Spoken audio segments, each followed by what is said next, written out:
Samedan, Suiza. Invierno de 1890.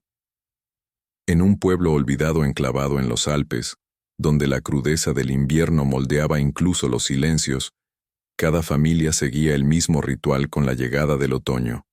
Apilaban leña, reforzaban el techo y tapiaban las ventanas con tablones que habían crujido durante generaciones.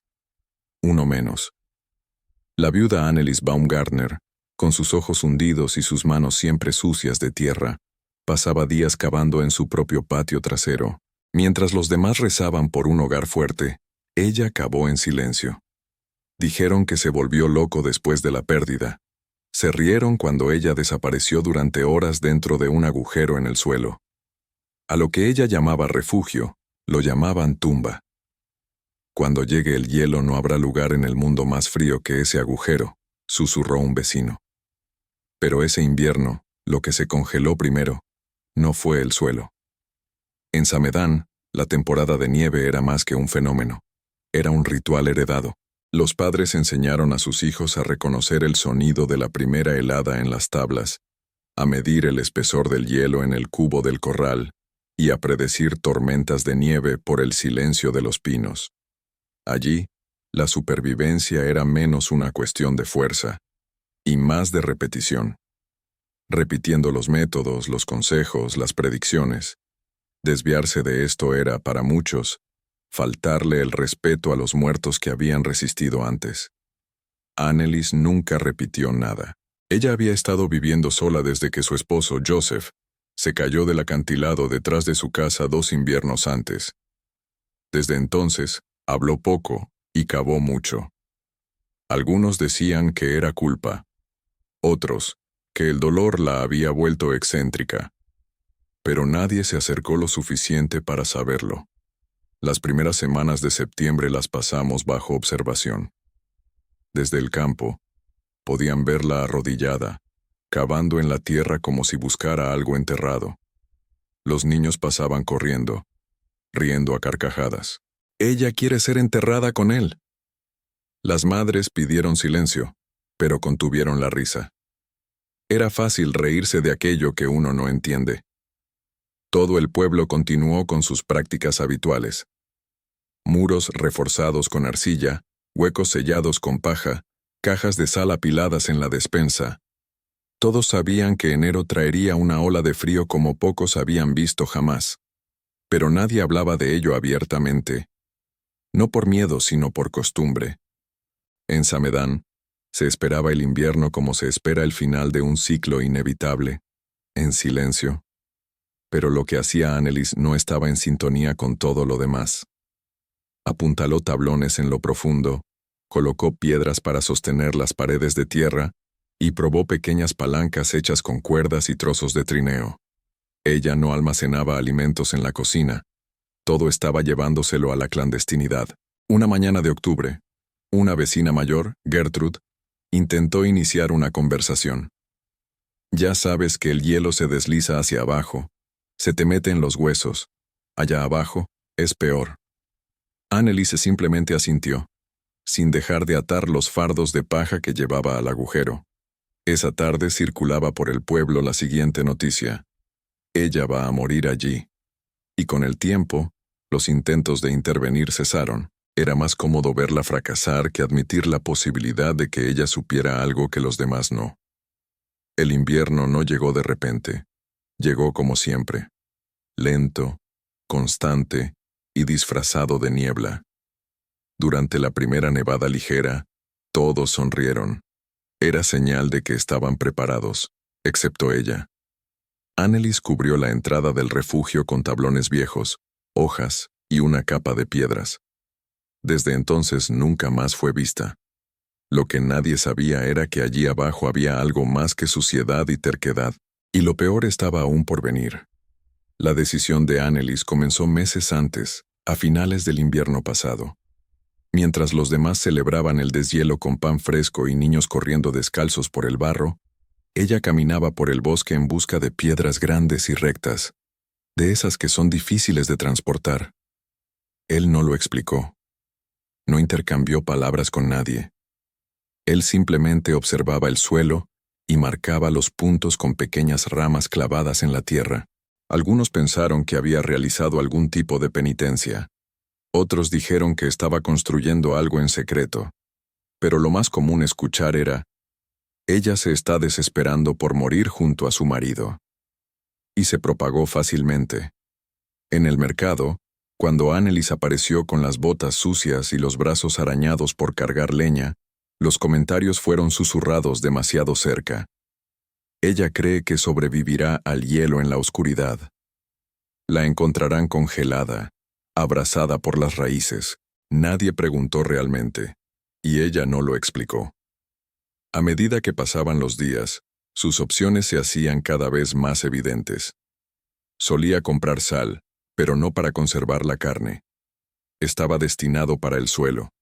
Trajo paños gruesos que nadie había usado desde el tiempo de la plaga, y no extendió cuerdas para colocar sábanas, solo para marcar la entrada al agujero. Cavó como quien arma un reloj, con precisión, rutina y silencio. Con cada pieza ensamblada, surgía otra necesidad. El primer intento de construir un techo subterráneo se derrumbó. Al día siguiente estaba recogiendo los mismos pedazos, con los dedos vendados y los ojos hundidos. Corregido. Rehecho. Probó otro ángulo.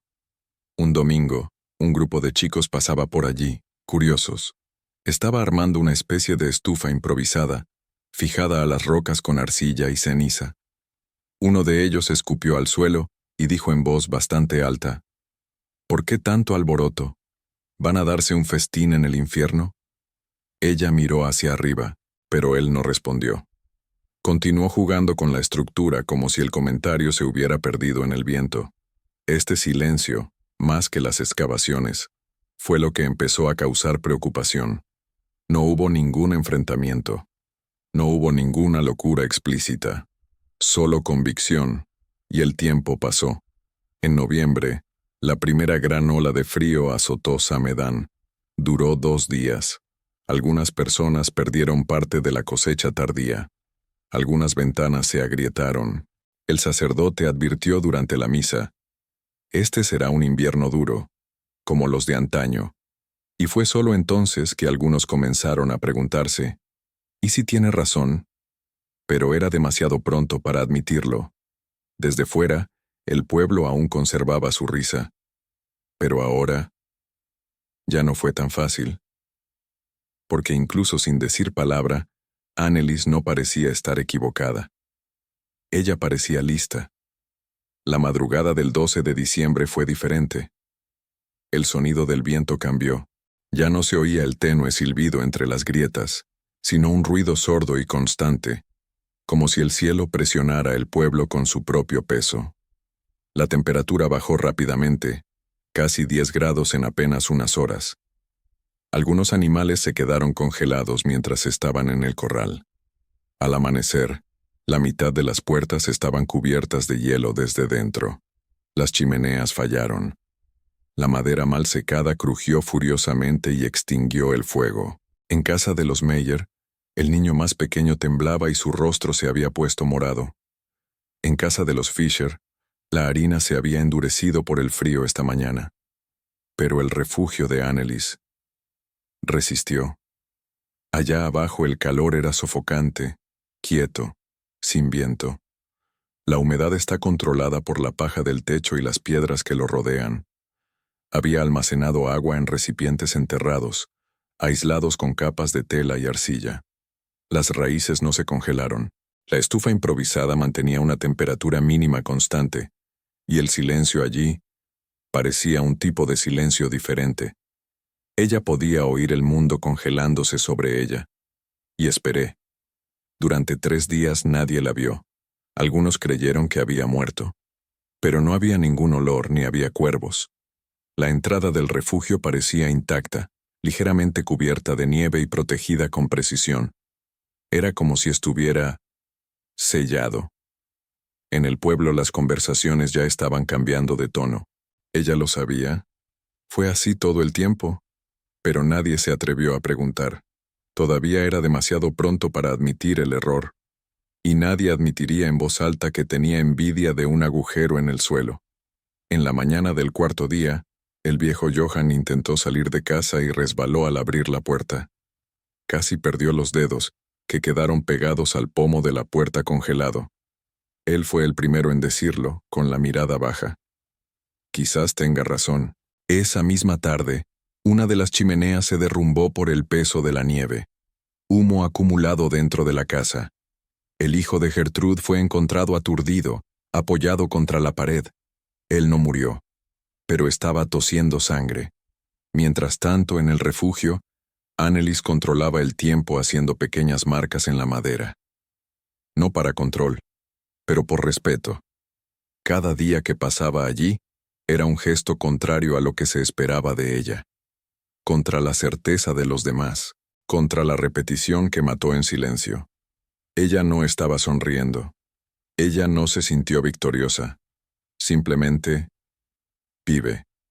Y allá arriba, la carrera aún estaba lejos de terminar. Al séptimo día bajo tierra, el silencio cambió de tono. Ya no era el ambiente cálido y protector de los primeros días.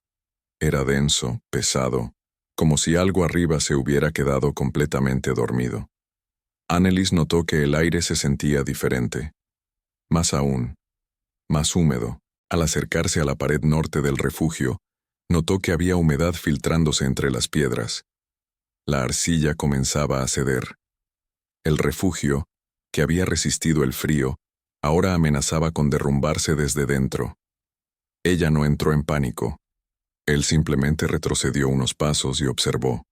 Tomó uno de los palos de madera, tocó los lados y escuchó el leve crujido de la arcilla. El techo no se derrumbaría inmediatamente, pero era solo cuestión de tiempo. Afuera, el suelo se había congelado tan completamente que bloqueaba el drenaje. El aire caliente del interior provocó condensación, y la humedad acumulada estaba cavando desde dentro del mismo refugio que la había protegido. Por primera vez, ella dudó. Miró el rincón donde guardaba las provisiones y el techo justo encima. Había parte de lo que quedó allí. Patatas secas, sal gruesa, 3 tarros de manteca de cerdo. Todo cuidadosamente embalado, aislado y numerado. Ella tuvo que elegir. O bien reforzaron la estructura y dejaron los suministros expuestos al riesgo, o bien conservamos la comida y dejamos que se derrumbe el techo. Él tomó la decisión en silencio. Tomó las telas gruesas que usaba como ropa de cama y las envolvió alrededor de las manchas húmedas. Él hizo los lazos usando las correas de sus propias botas. Utilizó 2 vigas de repuesto para presionar las esquinas donde la arcilla estaba cediendo. Trabajó durante horas, solo, en silencio, respirando el aire enrarecido y superando el frío que se filtraba en la base. Fue solo cuando se detuvo que se sintió mareado.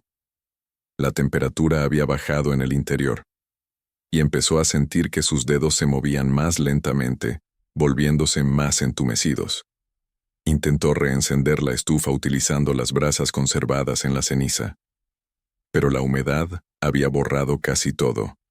Lo intentó de nuevo. Falló. En el tercer intento, utilizando una fina antorcha de paja seca escondida en una vasija de barro, logró reavivar una pequeña llama. Frágil, pero basta. Durante horas se calentó allí, con la espalda apoyada contra la pared que casi cedía. Respiración pesada, las manos heridas, el rostro inexpresivo. Afuera, los aldeanos apenas podían salir de sus casas. Las ventanas estaban bloqueadas por capas de nieve y hielo que tardaban días en derretirse y minutos en volver a congelarse. El joven Elías, hijo de Gertrud, estaba intentando recoger leña cuando se cayó delante de su propia puerta. Permaneció allí más de media hora hasta que alguien logró rescatarlo. No perdió la vida, pero perdió 2 dedos. El sacerdote anunció durante la misa que este era un tiempo de penitencia.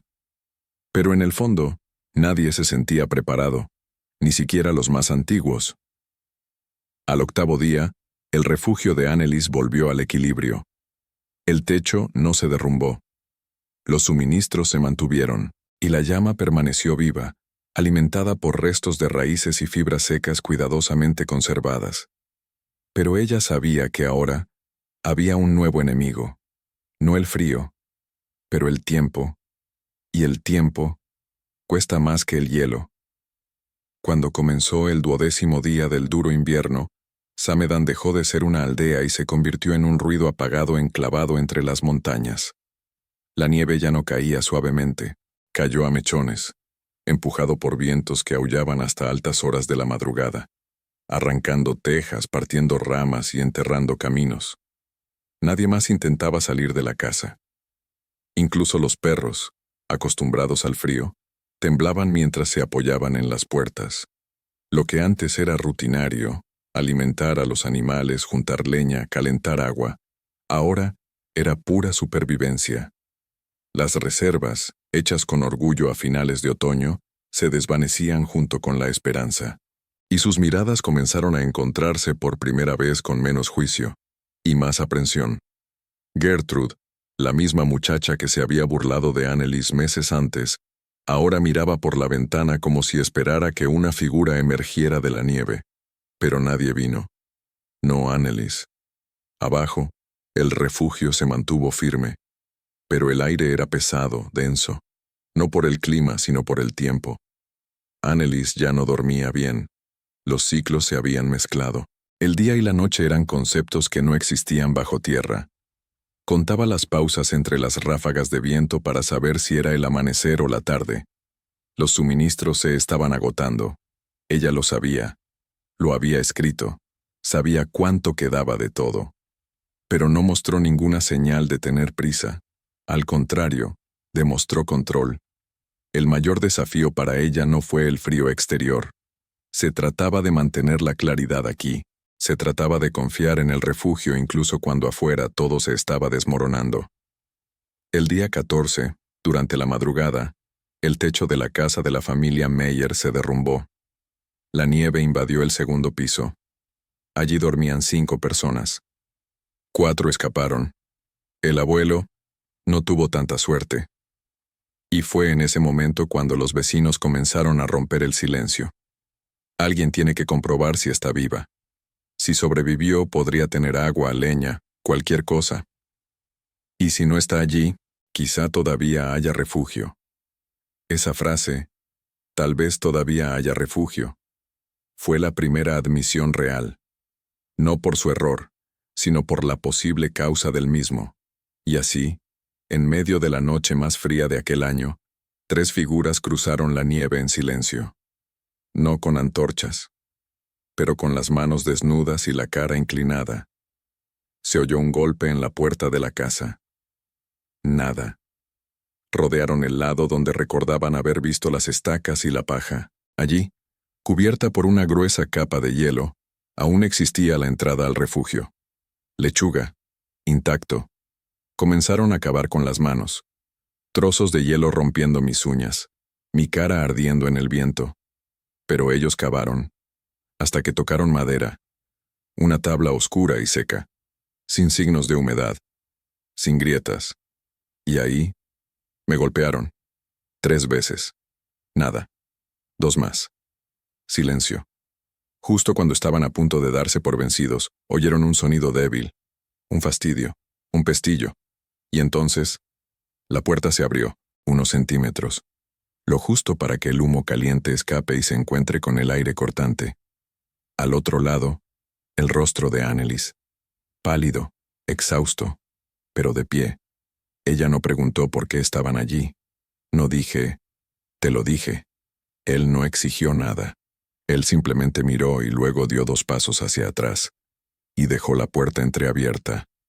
Entraron con cautela, como si no entraran en un refugio, pero era una decisión que habían negado durante meses. La temperatura dentro no era muy caliente, pero ella estaba viva. No hubo consuelo, hubo resistencia, y eso, en sí, era más de lo que cualquiera allí tenía. Annelies no dijo una palabra. Ella simplemente señaló un rincón donde habían paños secos apilados. Allí es donde ella dormía. Se ofreció, sin hablar, como si ya supiera que tarde o temprano, alguien vendría. Gertrude fue la primera en bajar la mirada. No por culpa, pero para el reconocimiento. Se sentó en el suelo de piedra y ajustó el abrigo de su nieto, que temblaba en silencio. El niño miró a Annelies como si viera algo que nadie le había mostrado antes. Calma, en medio del caos. Esa noche, 7 personas durmieron en el refugio, alternando entre las zonas menos frías, utilizando los muros de piedra como soporte y el silencio como lenguaje. Annelies dividió la grasa de cerdo, una cucharada por persona. Trajo agua que había recogido de la condensación y mantuvo la llama encendida con la fibra que había guardado desde finales de otoño. Nadie dijo gracias, nadie lo pidió, nadie se disculpó. Pero la atmósfera dentro había cambiado. Y no era el aire. Al día siguiente llegaron 2 hombres más. Una de ellas era la misma que meses antes había dicho que estaba cavando una tumba. Él no pidió perdón. Ella ni siquiera lo exigió. Ella simplemente señaló la esquina del refugio donde almacenaba piedras. Ellos entendieron. Pasaron la mañana reforzando los muros, sellado de huecos, arreglando el techo. Trabajaron en silencio, pero en ese silencio había gratitud. Conforme pasaban los días, el refugio se convirtió en algo diferente. No es un refugio, pero un espejo. Allí cada gesto decía algo. Cada mirada evitada llevaba un recuerdo. Cada bocanada de humo era un recordatorio de que alguien había sido ignorado, hasta que ya no fue posible. En un momento dado, uno de los chicos, Franz, el más joven, preguntó: ¿Sabías que esto iba a pasar? Annelies miró hacia arriba. Por un segundo pareció que iba a responder, pero él no respondió. Agarró una cuerda, se la entregó y señaló hacia el techo. En ese gesto estaba contenido todo lo que había que decir. Franz entendió. La respuesta no fue predecir, era sobre preparar. Al 20º día, cuando el frío empezó a remitir, los residentes del refugio comenzaron a marcharse poco a poco. No había sol, pero había cielo. Afuera, Samedan estaba cubierto, silencioso, como si los días hubieran pasado sobre ella sin pedir permiso. Algunas casas resistieron, otros no lo hacen, pero todos sabían de dónde venían, y nadie lo olvidó. Cuando finalmente comenzó el deshielo, todo fue silencio, sin trompetas, sin previo aviso, solo gotas. Las gotas caen de los tejados, golpeando la madera y formando pequeños surcos en la nieve endurecida. Fue como si los relojes se pusieran a cero. Samedan comenzó a respirar lentamente nuevamente. Las puertas se abrieron gradualmente. El mercado fue reconstruido utilizando lonas viejas. La gente volvió a las aceras sin prisa, con pasos cortos y la mirada fija. Pero había algo diferente. Las ruedas del hábito ya no giran en el mismo eje. Durante la primavera, erigieron un pequeño marcador de piedra en el costado del refugio. No por nombre, ni siquiera un homenaje, solo un símbolo. Afuera nadie decía en voz alta lo que representaba, pero todo el mundo lo sabía. Algunas personas comenzaron a almacenar alimentos de manera diferente, otros comenzaron a ver la tierra bajo una nueva luz, y algunos, en voz baja, comenzaron a enseñar a sus hijos la importancia de escuchar, incluso aquellos que parecen estar equivocados. Annelies continuó viviendo en la misma casa.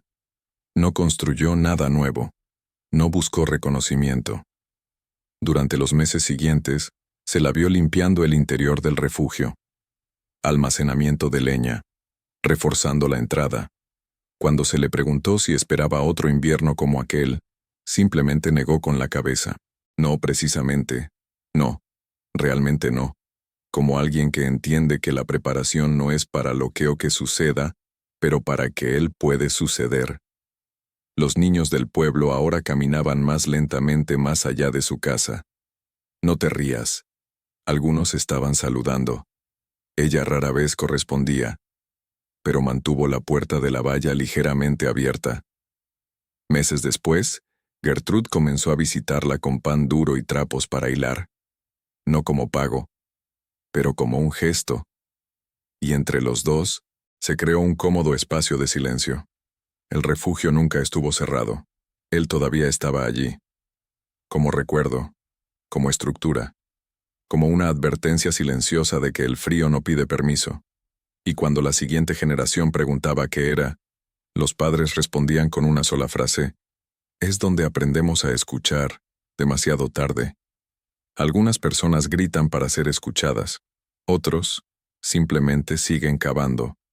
Annelies nunca quiso demostrar nada. Ella no le ganó a nadie. Él solo permaneció de pie cuando los demás se detuvieron. Y al final, no fue el refugio lo que la salvó.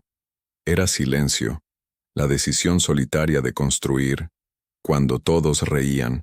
Si esta historia te conmovió de alguna manera, quédate con nosotros. Me gusta. Suscríbete. No seguir tendencias, pero seguir historias como esta. Y cuando comience el próximo vídeo, quizás puedas reconocer el frío antes de que llegue.